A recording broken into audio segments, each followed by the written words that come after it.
presentación que habíamos hablado sobre alguna presentación de un tema no muy novedoso, pero sí conceptos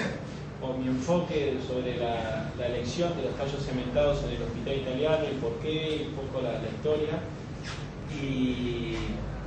transmitirles eso y, bueno, y tener la posibilidad en estos ámbitos, ¿no?, de una devolución. Siempre es importante intercambiar. Me parece que estos ámbitos son más importantes para eso. Uno no viene con la intención de dar cátedra, sino de intercambiar ideas y aprender de todo. Voy a poner el cronómetro, que a mí me gusta la chacha y el asado se nos va a pasar. Y un tallo femoral cimentado, ustedes bien conocen que, tomándolo como una unidad funcional, pues justamente funciona como un cilindro dentro de dos tubos. Uno de esos tubos es el manto de cemento y el otro tubo es el hueso femoral. Y sobre estas unidades funcional actúan distintas fuerzas. No es lo mismo un paciente de 150 kilos, no es lo mismo un paciente muy activo, joven, obrero, que una mujer. Es decir, la característica del paciente indudablemente va a tener una relevancia sobre la durabilidad de esa prótesis. La técnica quirúrgica, como en tantas otras cirugías, siempre la técnica es esencial. En una artroplastia cementada vamos a ver que es crucial, que es desde el momento que uno ve la radiografía postoperatoria inmediata, quizás ya pueda predecir si esa prótesis va a sobrevivir o no en el largo plazo, que es nuestro objetivo. La metalurgia, la geometría de los tallos y también la superficie de terminación del tallo, esta puede influenciar sobre esta potencial sobrevida a largo plazo que buscamos en nuestros implantes, porque la misma superficie de terminación puede ser una fuente adicional de generación de partículas que, como ustedes conocen, estimulen al sistema autoinmune, al derecho inmune, generando antibiólisis, pérdida de capital óseo y aflojamiento, poniendo en detrimento esa durabilidad del implante en largo alcance. Esta superficie de terminación es algo que puede medirse y que cada uno de ustedes debiera conocer, el componente femoral que suele cementar y que tiene disponible, porque justamente puede ser eso un elemento crucial en la sobrevida del implante. Esto se puede medir con distintas maquinarias, pero básicamente se expresa en un coeficiente de receta. Si esta fuese una fotografía de alto barrido de la superficie de un tallo, el índice RZ sería la distancia entre este pico y este valle, mientras que el índice RA es la rugosidad media, que se expresa en 10 a la menos 6, es decir, micrómetros o micropulgadas. Un bioingeniero, Roy Tonichil, ya hace bastantes años, en un trabajo clásico sobre la superficie de terminación de los tallos cementados, describió todos los tallos disponibles en el mercado en ese momento en Estados Unidos y los describió con un abanico que va desde los tallos pulidos o pulidos espejos, que tienen un índice de RA 0 o de 0 a 0.1, a los tallos rugosos o texturados, o los que vienen con lo que se llama T-Coat, que es además la adición de una pequeña capa de polimetileno. Este es el aspecto de un tallo pulido con su fotografía de barrido electrónico de la superficie, que es algo bien liso. A veces el cemento alisado de los pisos que se usan ahora en la arquitectura. Y este es el aspecto macroscópico y también por microscopía electrónica de barrido de un tallo texturado o rugoso. Y a pesar de ser los dos componentes cementados, siguen principios de biomecánica completamente distintos. Mientras que en el efecto de los tallos pulidos, el cemento no interdigita con el tallo, por lo tanto hay una débila adherencia entre el manto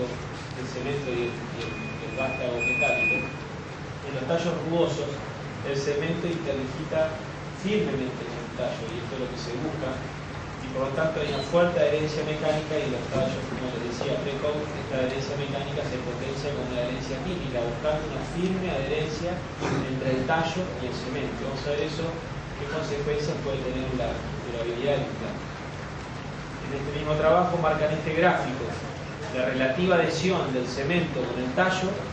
en virtud del índice de rugosidad, y es una línea directamente proporcional. Cuanto más rugoso sea ese tallo, esa relativa adherencia entre el tallo femoral y el cemento también es directamente proporcional en aumento. A la vez está la geometría de estos tallos y eso da lugar a dos tipos de comportamientos que históricamente marcaron a la arqueología moderna de la concepción del tallo Chandler y en adelante,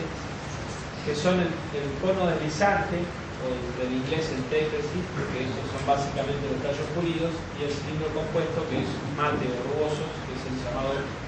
composite beam. Y vamos a ver cómo funcionan de manera distinta. El principio del cono deslizante depende justamente del hundimiento buscado y controlado del tallo dentro del manto de cemento para obtener un encaje, y este encaje del vástago del manto de cemento le otorga una mayor estabilidad al sistema. Por lo tanto, si el tallo está diseñado para generar un micromovimiento, el tallo debe ser pulido, porque ese micromovimiento puede ser el que empieza a liberar partículas en caso de que no se la superficie pulida, y el cemento además debe tolerar esa deformación generada por el hundimiento del tallo. Tiene que ser complaciente la elasticidad entre el cemento y el estuche femoral de que hablábamos al principio. La geometría generalmente son tallos cónicos, de superficie, como dije, pulida, sin collar, porque justamente se busca que haya un hundimiento y el collar lo frenaría la altura del calca, y por lo tanto hay alta fuerza de compresión y baja fuerza de deslizamiento, y es esencial utilizar esto que ven ustedes acá, que lo estoy marcando ahí con la flecha, que es el capuchón distal, porque justamente ese capuchón permite, es hueco, es una burbujita de aire que van a ver en la radiografía de control, pero permite esa migración distal y previene la transferencia de carga distal, que vamos a ver que funciona de esa manera en el otro sistema. Por lo tanto, a mayor carga, mayor va a ser el encaje del tallo dentro del manto de cemento, mayor va a ser la estabilidad rotacional de ese tallo y más se va a sellar esa interfase entre el cemento y el tallo femoral. La carga axial, que sería este vector, se descompone en pequeños vectores de carga lateral y por lo tanto, al no transferirse la carga a la zona distal del tallo, eso protege el capital óseo femoral porque hay fuerzas de compresión y uno va a mantener el stock óseo o el capital óseo femoral del paciente. Así es como funcionaría un tallo diseñado para moverse dentro del manto de cemento. Y al ser pulido hay muy baja producción de partículas y por lo tanto no se dispara la cadena inmunológica que conduce a la diólisis. Es muy común en las radiografías posoperatorias al año ver ese pequeño hombro radiolúcido en la radiografía, que si uno no está alertado de lo que significa, puede malinterpretarlo, como ocurrió con las prótesis de Chandler originales, que lo vamos a ver ahora, que se llamaba esto debonding o despegamiento, porque pensaban que ahí comenzaba el aflojamiento, y sin embargo es un hundimiento buscado, y que cuando es hasta 2 milímetros dentro del primer año es algo que está completamente buscado y uno sabe que el sistema está funcionando bien. El cilindro compuesto o el composite beam, por el contrario, hay alta fuerza de desencillamiento, hay baja fuerza de compresión y hay una tensión moderada sobre la superficie o sobre la interfase entre el cemento y el hueso. Como dije, hay una fuerte unidad entre el cemento y el tallo rugoso, y esto indudablemente, si esta interfase es la más firme, cemento y tallo, la interfase más demandada mecánicamente va a ser la interfaz entre el cemento y el hueso. Y justamente va a haber transmisión de fuerza de cizallamiento en la interfase cemento-hueso, y esta es la interfase que potencialmente puede fracasar. Por eso cuando uno revisa un tallo rugoso que falló, es muy frecuente hacer este tipo de revisión, que uno extrae el tallo, lo que fracasó acá es la interfaz entre el cemento y hueso, y el cemento sigue firmemente adherido al tallo rugoso como fue diseñado y fue pensado. Hay una adherencia entre el tallo y el cemento. Por lo tanto, el micromovimiento en la interfaz entre el tallo rugoso y el cemento va a generar abrasión, producción de partículas y activación de la cadena de macrófagos con liberación de citoquinas y generación de osteólisis, como ustedes conocen. Mientras que en el tallo pulido el micromovimiento lo veíamos como algo buscado y un mecanismo seguro, en el tallo rugoso, lo que he dije antes, el tallo rugoso, el micromovimiento va a dañar la interfase y se va a desencadenar el aflojamiento. El micromovimiento se disipa en la interfase cemento-metal en el tallo pulido, mientras que se transfiere en la interfase cemento-hueso, generando aflojamientos, como ustedes conocen, pérdida de capital óseo, fracturas periprotésicas y siempre revisiones que, si bien tienen solución, son cada vez más complejas. Cuando uno analiza la interfase a la histología de ese tipo de prótesis que han fracasado, lo que ve es esto, metalosis, y el aspecto como que el mismo tallo se fue despuliendo por el movimiento y las partículas que van a pasar a esa interfase con ese color negro, que es la conocida metalosis, justamente provienen de la superficie del tallo femoral. Digamos algunos ejemplos, como este tallo con manto de cemento descentrado, transferencia distal de las cargas, ruptura del manto de cemento, y fíjense cómo las partículas seguramente viajan por ahí y empiezan a generar osteólisis en torno a esa falla del manto de cemento. Esto se ve frecuentemente cuando uno no tiene centralizadores proximales o distales, como la transferencia de carga distal genera la fractura y eso desencadena el movimiento, y en muy corto plazo, a 6 años, una reacción inflamatoria, agresiva, que genera la pérdida de capital óseo. Y esto es el aspecto que decía cuando uno revisa estos tallos, como el aspecto original es este mate que llega acá, y el movimiento generó la liberación de partículas, como se fue despuliendo el tallo femoral, generando ese aflojamiento,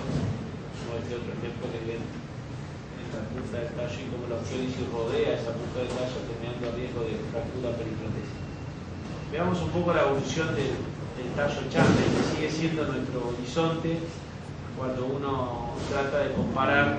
cualquier tipo de solería del tallo actual, cementado o no cementado. Siempre el estándar dorado sigue siendo el tallo Chamley, porque la solería del tallo Chamley todavía, desde aquel tallo Chamley original, no le alcanza el seguimiento de la literatura a ningún otro tallo. El tallo Chamley original tenía una superficie pulida, una geometría rectangular, y el estándar británico de la industria de ese momento, justamente, lo pongo acá lo importante, decía que la superficie debía ser mecánica o eléctricamente pulida hasta asemejar a un esquema. Ese tallo Chamley original tiene varios autores en la literatura que han publicado series a 20 años con tasas de revisiones solamente del 3%, los mismos autores en el 2004 por un seguimiento mínimo de 30 años, la experiencia de un solo cirujano, de Richard Johnston, que fue, digamos, discípulo directo de Chamley y pionero de la Chamley en Estados Unidos. Evaluó 330 pacientes, 10% de revisión en aquellos pacientes vivos, con una sobrevida acumulada prácticamente el 90% a 30 años. Son resultados realmente espectaculares. Estos mismos resultados se obtuvieron en una serie analizada en el hospital, con Nicalúa como autor, senior, publicado en la revista argentina, y con muy buenos resultados también, aún con técnicas de cementación de primera generación, que eran la técnica de cementación manual. Ese tallo Chamley original, su resultado era espectacular. Sin embargo, digamos, la mala interpretación o los problemas que veían con el tallo Chamley original en el mediano plazo, de 10 años, 8 o 10 años, veían que se empezaban a fracturar, y de hecho se reportaron 17 fracturas en los primeros 6.500 artroplastías, y eso en realidad era un problema de metalurgia, no era un problema de fracaso de la cementación.